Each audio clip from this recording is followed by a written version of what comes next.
ಧರ್ಮಶಾಸ್ತ್ರವು ಮೋಶೆ ಮುಖಾಂತರ ಕೊಡಲ್ಪಟ್ಟಿತು, ಕೃಪೆಯು ಸತ್ಯವು ಯೇಸು ಕ್ರಿಸ್ತನ ಮುಖಾಂತರ ಬಂದವು. ಇದು ಧರ್ಮಶಾಸ್ತ್ರ. See, this is the law. ಇದು ಧರ್ಮಶಾಸ್ತ್ರ. That is law.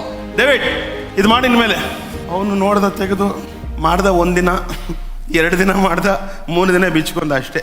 ಹಾಗಾದ್ರೆ ಯೇಸು ಏನ್ ಮಾಡಿದ್ರು? Then what Jesus did, ಕೃಪೆಯು the grace, ಸತ್ಯವು the truth, ಆಗಿ he became the word. ಭೂಮಿಗೆ ಬಂದ್ಬಿಟ್ರು. He just came to this earth. ಯಾವ ಧರ್ಮಶಾಸ್ತ್ರವನ್ನು ಯಾರ ಕೈಲಿ ಕೊಟ್ರೋ Now whoever the law was given, ಅವರೇ ಬಂದ್ಬಿಟ್ರು. he himself came to this earth. Sofa set ಬಿಟ್ಬಿಟ್ಟು ಇಲ್ಲಿ ಬಂದು ಕೂತ್ಕೊಂಡ್ರು. He left the sofa and came to this earth. ನಾನೇ ನಿನ್ನ ನೀತಿ, ನಾನು ನಿನ್ನ ಪರಿಶುದ್ಧ, ನಾನು ನಿನ್ನೊಳಗಿರ್ತೀನಿ, ನೀನು ನನ್ನೊಳಗಿರು ಬಾ. Now he'll be like, I am your holiness, I'll be in you and you be with me. That is my Jesus. ಅದೇ ನನ್ನ ಯೇಸು.